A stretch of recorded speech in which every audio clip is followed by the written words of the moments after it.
Les flux au sommaire. Après une introduction, nous verrons dans une première partie les différentes directions et natures des flux. La deuxième partie concernera les interlocuteurs de l'entreprise.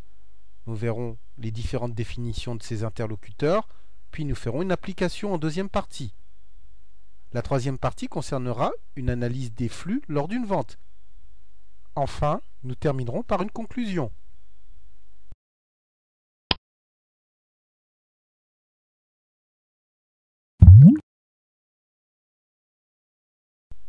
Introduction. Des biens, des services ou de la monnaie entrent et sortent de l'entreprise. Leurs mouvements sont des flux, par analogie au flux d'un liquide qui s'écoule d'un réservoir. Ces flux prennent des directions et des natures différentes.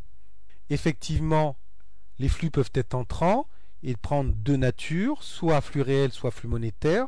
Les flux peuvent être sortants et donc là être soit un flux réel, soit un flux financier. Les flux réels, ce sont des flux que l'on peut toucher, tels que les biens. Comme exemple, on peut donner les marchandises, les matières premières, les produits finis, les immobilisations ou encore les fournitures. Les flux réels peuvent être aussi des choses que l'on peut voir, c'est-à-dire des services. Comme exemple, on peut dire les transports, l'assurance, le nettoyage des locaux. Enfin, les flux financiers ou flux monétaires, c'est généralement de l'argent, des dettes ou des créances. On peut donner comme exemple des virements, cartes bleues, chèques, espèces, prélèvements, traites ou encore billets à ordre. En résumé, la comptabilité a pour objectif de recenser toutes les opérations économiques découlant de l'activité de l'entreprise grâce aux flux qu'elle génère.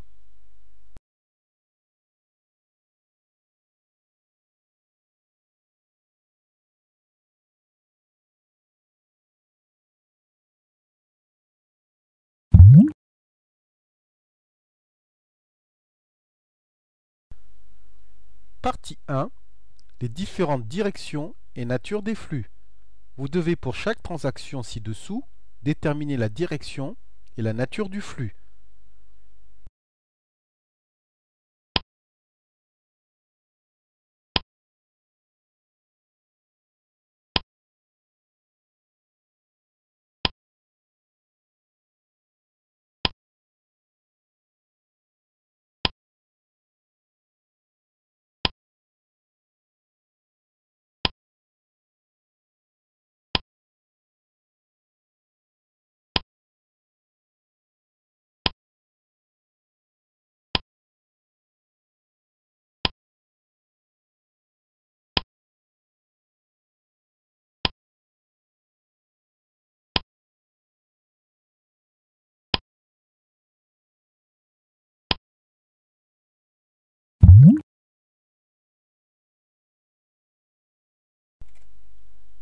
Partie 2.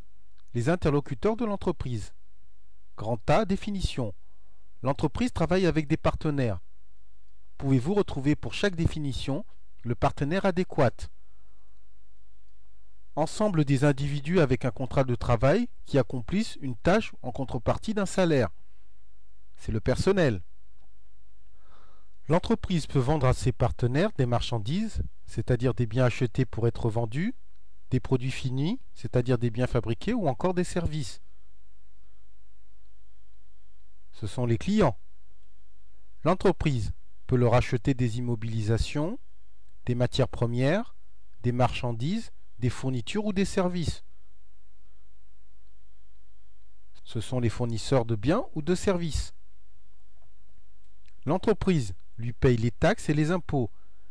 Elle est également chargée de collecter la TVA, taxe sur la valeur ajoutée, et de la lui reverser. C'est l'État. Les banques permettent à l'entreprise de gérer les entrées et les sorties d'argent. C'est les établissements financiers. L'entreprise verse des cotisations à des caisses, mutuelles ou associations qui sont chargées de gérer les fonds et de protéger ses adhérents. C'est les organismes sociaux. À retenir, l'entreprise échange des biens, des services et de la monnaie avec des partenaires. Ces derniers sont appelés des tiers.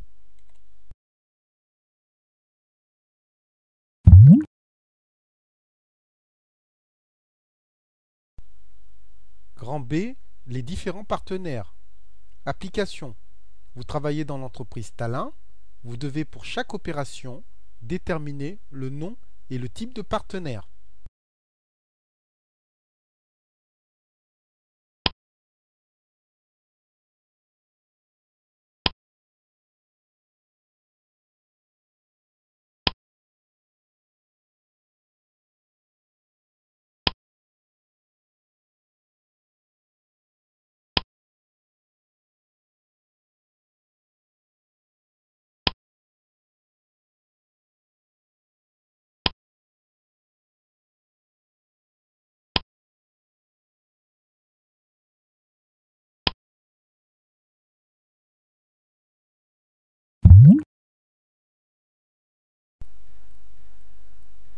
Rang 3, analyse des flux d'une vente. Application. Vous travaillez dans l'entreprise Chaussée, vendeur de chaussures. Déterminez les différents flux. L'entreprise Chaussée vend 2 paires de chaussures à monsieur et madame Moss. Chaussée est le fournisseur. Cette opération de vente est pour Chaussée un flux réel. Évidemment, les chaussures sont des biens. C'est aussi un flux sortant, car les chaussures sortent bien de l'entreprise. Si on doit préciser ça par une flèche, on verra que la flèche va de Chaussée, c'est pour la vente de chaussures, vers monsieur et madame Moss. En contrepartie de cette vente, Chaussée reçoit 230 € en espèces. Pour Chaussée, c'est un flux monétaire et un flux entrant. Précisons que pour Chaussée, la flèche va de monsieur et madame Moss vers Chaussée. Il est important de bien se situer dans l'entreprise. Que remarque-t-on sur le schéma? Pour la même opération, il y a 2 flux, un flux entrant et un flux sortant. À savoir, les personnes ou les entreprises qui achètent des marchandises sont des clients. L'entreprise qui vend des marchandises est un fournisseur de biens.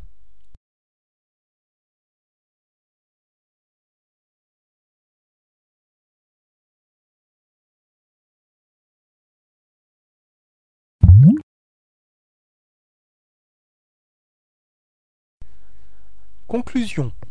Pour une opération comptable, il y a toujours 2 flux, un flux entrant et un flux sortant.